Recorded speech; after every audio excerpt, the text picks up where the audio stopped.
오늘 이야기할 것은 바로 여러분이 좋아하는 고기입니다. 현재 전 세계에는 약 13억 마리의 소가 있습니다. 이 소의 무게를 다 합하면 지구 전체 인구 무게의 합을 능가합니다. 당연히 이 소들이 차지하는 땅도 넓습니다. 이 소들은 지구 전체 땅의 약 24%를 차지합니다.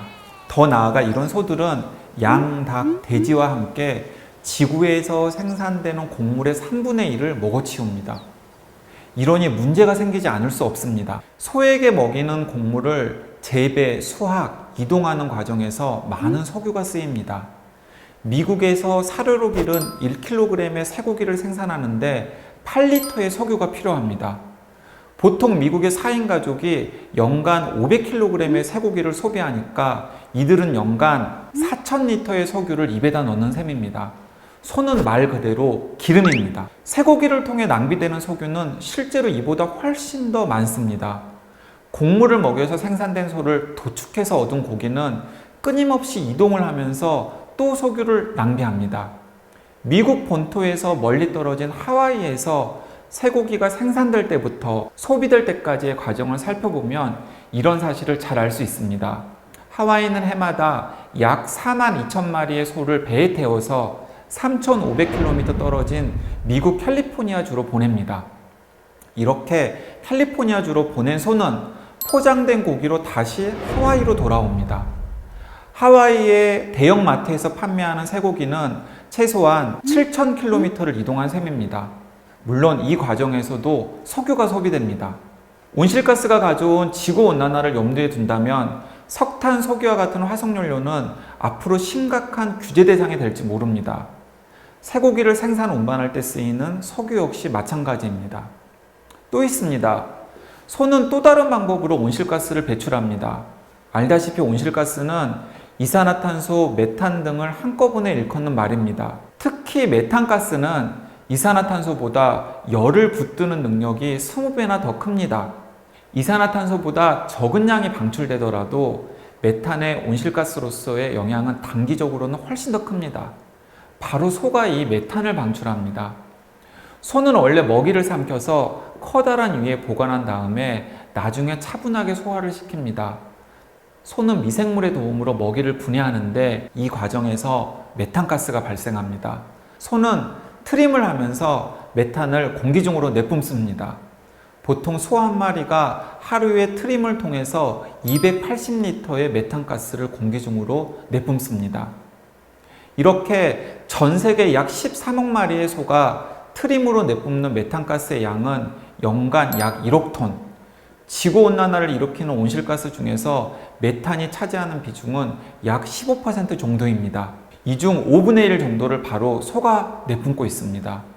인간의 욕망을 충족하고자 키우는 소가 결국 지구온난화를 초래하는 또 다른 중요한 원인으로 작용하는 것입니다. 지구온난화를 가져오는 또 다른 원인은 바로 숲의 파괴입니다. 연간 대기 중으로 방출되는 이산화탄소량의 3분의 2는 석탄, 석유를 태운 탓이고 나머지 3분의 1은 숲을 태우는 과정에서 발생합니다. 이렇게 숲이 있던 자리를 차지하는 게 바로 소입니다. 알다시피 숲은 대표적인 온실가스인 이산화탄소를 흡수하고 저장합니다. 아마존 숲의 나무는 약 750억 톤의 이산화탄소를 저장하고 있습니다. 이런 숲을 태우면 앞으로 이산화탄소를 흡수할 수도 없을 뿐만 아니라 저장해 놓은 이산화탄소가 고스란히 공기 중으로 나옵니다. 소가 바로 이런 현상을 가속화합니다.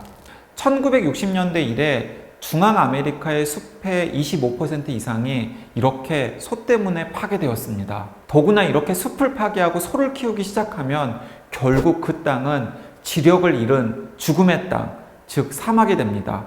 소 한 마리가 한 달에 약 400kg의 식물을 먹고 10kg의 압력으로 땅을 다진다고 하니 어떤 땅이 죽지 않고 배기겠습니까?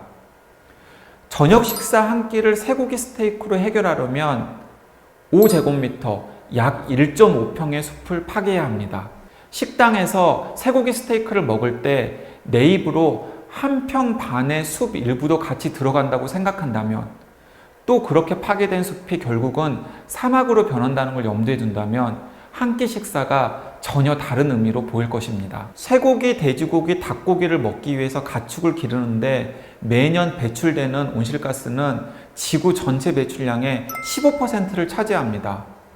그렇다면 우리는 어떻게 식탁을 바꿔야 할까요? 동물 단백질의 과다 섭취는 인간의 건강에도 해롭습니다. 전 세계의 많은 곳에서 매일 섭취하는 단백질은 권장량을 훨씬 넘습니다. 성인은 매일 평균 50g의 단백질을 필요로 하지만 1인당 평균 단백질 섭취량은 68g으로 필요량보다 36% 더 높습니다. 세계보건기구에 따르면 단백질은 하루에 섭취하는 칼로리의 10 내지 15%만으로 충분하며 채소 위주의 식단만으로 이 목표치를 쉽게 충족시킬 수 있습니다. 만약 전 세계가 식물성 식단으로 전환한다면 기존 온실가스 배출량을 70%까지 줄일 수 있습니다. 물론 식습관을 획기적으로 변화시키기는 간단하지 않습니다. 우리는 오랫동안 고기를 먹는 데 익숙해져 있기 때문입니다. 이 때문에 이미 사람들은 식물로 만들었지만 동물성 단백질의 맛과 질감, 향을 그대로 간직하고 있는 다양한 대용품을 개발 중입니다.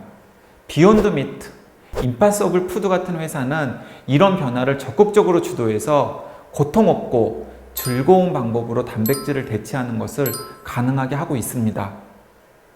이렇게 채식위주 식단으로 전환하면 또 다른 이점도 있습니다. 아마존 열대우림을 파괴하는 가장 주된 이유 가운데 하나가 소돼지를 키우고 더 나아가 가축 사료가 되는 콩을 재배하기 위해서입니다. 우리가 고기 섭취를 줄이면 지구 생태계에서 중요한 가치를 가지고 있는 아마존 열대우림을 보호할 수 있습니다. 다른 문제도 추가로 살펴보죠. 음식물 쓰레기도 중요합니다. 재배, 조리된 음식의 3분의 1이 쓰레기로 버려집니다. 전 세계적으로 약 8억 명이 굶주림으로 고통받고 있는 현실을 염두에 두면 아주 놀라운 사실입니다. 우리가 낭비하는 식량은 매년 4.4기가톤의 이산화탄소를 대기 중으로 내뿜고 있습니다. 이는 사람이 만들어내는 전체 온실가스 배출량의 약 8%에 해당되는 엄청나게 많은 양입니다. 이런 현실은 뭔가 잘못돼도 크게 잘못되어 있습니다. 우리나라 같은 곳에 초점을 맞춰본다면 몇 가지 바꿀 여지가 있습니다. 식품 포장지의 날짜 표기를 표준화해야 합니다. 현재의 유통기한은 대부분 규제되지 않은 날짜 표기로 언제까지 가장 좋은 맛을 내는지를 나타냅니다.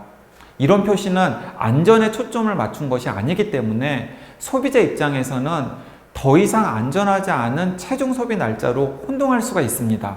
프랑스는 슈퍼마켓에서 팔리지 않는 식품을 버리는 것을 금지하고 대신 자선단체나 동물사료 또는 퇴비업체에 넘겨주도록 하는 법안을 통과시켰습니다. 여러 기업도 못생긴 과일과 채소로 주스를 만드는 것부터 커피 찌꺼기에서 버섯을 재배하는 것, 양조장의 술 찌꺼기를 동물 사료로 만드는 것 등 낭비된 음식을 활용하고 있습니다. 마지막으로 식탁을 바꾸는 혁명을 시작해 보기를 제안해 봅니다. 미국의 예를 들어보겠습니다. 한때 미국의 캘리포니아는 각종 채소, 과일과 같은 먹을거리를 우리나라를 비롯한 전 세계에 공급하는 거대한 식량 공장이었습니다. 그런데 이곳에서도 농지를 갈아엎고 도시를 만드는 일이 계속되고 있습니다. 이곳 사람들은 캘리포니아에서 애초 생산했던 과일을 이제는 칠레에서 수입해서 먹습니다. 유기농이든 관행농이든 캘리포니아에서 생산한 먹을거리가 의외로 많지가 않습니다. 캘리포니아는 예전이나 지금이나 전 세계에서 가장 먹을거리가 풍부한 곳 중 하나인데 정작 이곳 캘리포니아에 사는 이들은 먼 거리, 심지어 남반구의 칠레에서 건너온 먹을거리 의존해서 살아갑니다. 만약에 전쟁, 테러, 또 전염병 유행과 같은 일이 이곳 캘리포니아 도시에서 발생한다면 과연 이곳 시민들이 먹을거리를 제때 구할 수 있을까요? 확신하건대 유기농이든 관행농이든 먹을거리를 구하지 못해서 배를 고른 시민이 대다수일 것입니다. 왜냐하면 이곳 대다수 시민은 먹을거리를 생산하는 농민과 단절되어 있으니까요. 이런 얘기를 하면 에이 설마 하는 분들이 있을 것입니다. 땅도 넓고 힘도 센 미국이 위기 상황에 대비해서 식량 안보를 지킬 방안을 분명히 마련해 놓았으리라는 것입니다. 그런데 2001년 9월 11일 미국 뉴욕의 세계무역센터가 테러리스트의 공격으로 무너지고 나서 이런 일이 실제로 있었습니다.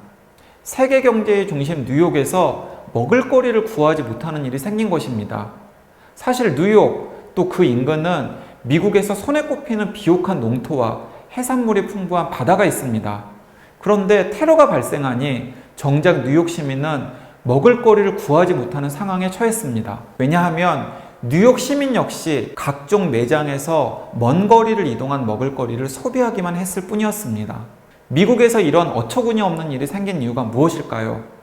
저는 그 원인이 식량 안보보다 더 중요한 식량 주권을 지키지 못한 탓이라고 생각합니다. 저는 일상생활에서 3가지를 실천하자고 제안하고 싶습니다. 첫째, 가능하면 국산 먹을거리를 찾읍시다. 석유와 같은 화석연료를 떼서 오염물질을 배출하며 물 건너온 더구나 신선하지도 않은 외국산 먹을거리를 소비하지 맙시다. 둘째, 우리 집의 엔겔 계수를 확 높이는 것을 제안하고 싶습니다.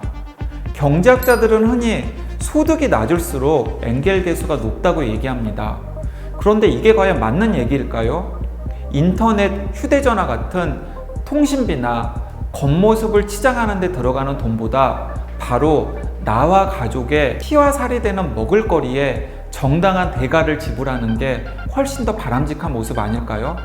예를 들어서 조금 비싼 국산 먹을거리와 약간 싼 수입산 먹을거리가 있다면 차라리 국산 먹을거리를 선택하는 것을 권하고 싶습니다.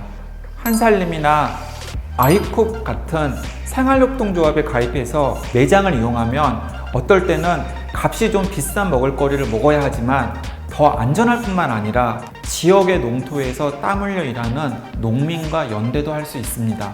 셋째, 내가 사는 곳과 가까운 지역의 농민이 생산한 제철 먹을거리를 구하려고 노력해 봅시다.